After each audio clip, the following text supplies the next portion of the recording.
It's likely that while you're walking around in the grass and stone fields for hours, you might start to lose sight of the character you embody. He keeps stumbling, grunting, and adjusting his absurdly heavy backpack, but you seem to notice only the goal of your current mission and, of course, how beautiful this world is. I mean, seriously. Thank you, God. But this game is so much more than just a pretty image and a couple of really funny mechanics. That's why today I want to focus on the emotional path and development of the Death Stranding protagonist, Sam Porter Bridges.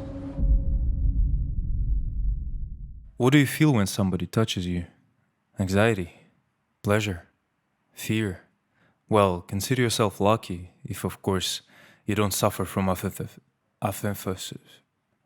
Okay, this thing, because this is what makes Sam respond to touch in this way. What the hell? Didn't mean to grab you so hard. What's the other mark from? A clingy woman in a cave. This phobia is the cornerstone of Sam's personality. It symbolizes his profound emotional disconnection from the world around him. It is also a consequence of personal tragedies, including the worst one, the loss of his wife Lucy while she was pregnant with their daughter. Tragedy like this breaks you instantly, especially if you are the one to blame for it. You see, Sam is no ordinary man. After the apocalypse that was named the Death Stranding, he and some other people started to suffer from a condition called dooms. It gives specific abilities but also terrible nightmares and visions from the world of the dead. This condition, together with timefall, the rain that makes years pass within seconds for anybody who contacts it, or chiralium, a unique matter that obtains incredible qualities allowing people to do impossible things, are parts of a huge lore of the game which I won't focus on today because there are plenty of videos about it already. So, the dooms. Sam passed them to his wife through the fetus, and after some time, disturbing visions drove Lucy crazy, torturing her until she couldn't take it anymore. One more thing from the lore. Dead bodies that are not burnt will explode. That's what Sam faced upon returning to his loving wife, a huge crater in the place of a city that had become his home. Now, what is there to live for? What is there to hope for? Especially when you actually have to live all these years because you can't die. Yes, except for the dooms, Sam has one more present from the Death Stranding event. He is immortal. Although he ages, he can't die from any other common causes. But why is he immortal? In order to spoil as little as I can, in case you haven't played it yet, I will leave this question unanswered, but you know where to look. So, Sam reasonably decides to do the best thing he can, deliver cargo. You keep yourself busy, the job distracts you from the emotional burden.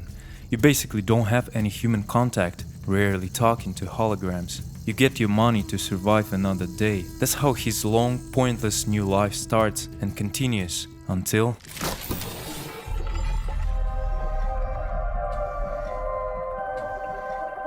Makes me feel like shit every time. Well, you are plugging into the other side. Freaks me out too. When I first played Death Stranding, BB was a really cute addition to the mechanics of this amazing game, but I had no idea what it meant for Sam.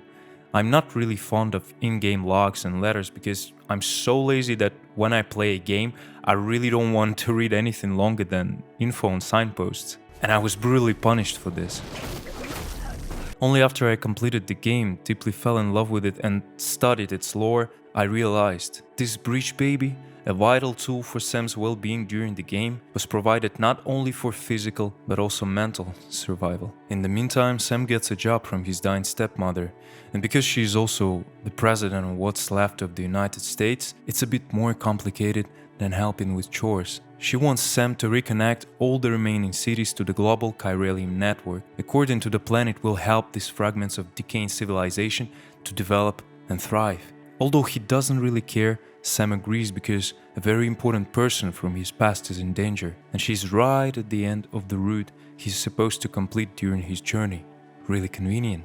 But of course it shouldn't distract us from the thing that really matters, the creation of the profound bond between Sam and his breach baby, the tool that helps him to see deadly creatures that can't be seen any other way. Their relationship quickly evolves into something bigger, and even though Everything I touch, I lose.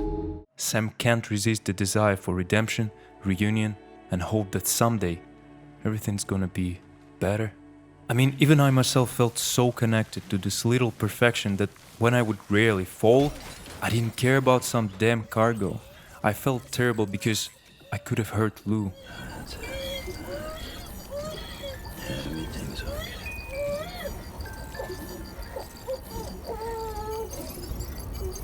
That's how Sam calls the breech baby he's carrying. I guess I don't have to tell you the name of the daughter that Sam lost.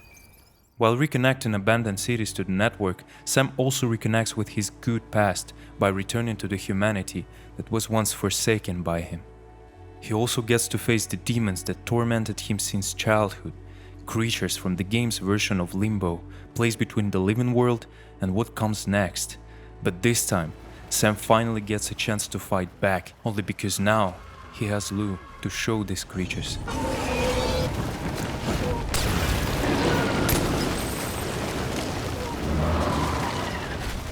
Throughout the whole game, she keeps him company and desperately protects the only way she can, while her own world is nothing but a tiny yellow pod, a mechanical womb for a motherless child. When your journey is close to its end, Sam finally reconnects all the cities and saves the princess. At this point, you can hardly imagine Sam without Lou. For him, she is a human being rather than a mere tool. But while she remains in the pod, technically she is a tool, and every tool has its service threshold. You see, every breech baby is a real human baby that was taken from the mother months before birth and placed in a specific container that simulates the conditions of a real womb. They can detect creatures from the world beyond because they are not born yet. Therefore, they are neither dead nor alive, just like things that Sam has to fight during the whole game. But breech babies can't stay in a pod forever. At one point, they sense that they are being tricked and cease to function. But when the tool ceases to function and can't be repaired, you dispose of it.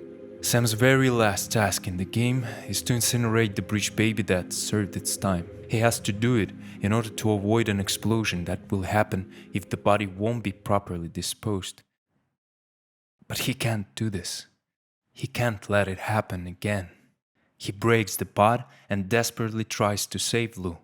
For me, it was the most depressing and intense scene in the whole game.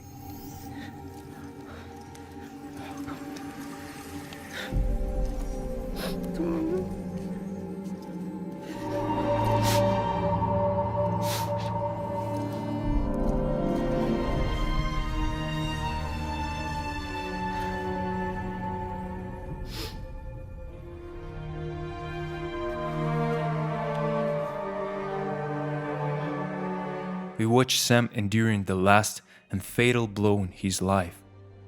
But this time, Sam is spared by his fate.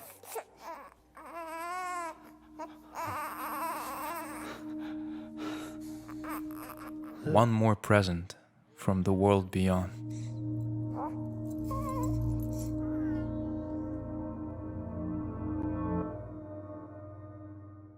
There is one more detail that I want to show you. The very end of the game, Sam's hand and the photo on the table, pain that seemed to doom him forever, and the hand of a daughter that he was finally able to get back from the underworld. Louise. This is the first time when Sam pronounces the full name of his unborn child during the game. Breech baby number 28 turns into a salvation for a broken soul. It turns into the last hope for Sam Porter Bridges, hope for a life free of self-torturing, strong enough that even the timefall can't wash it away. Thank you. Take care.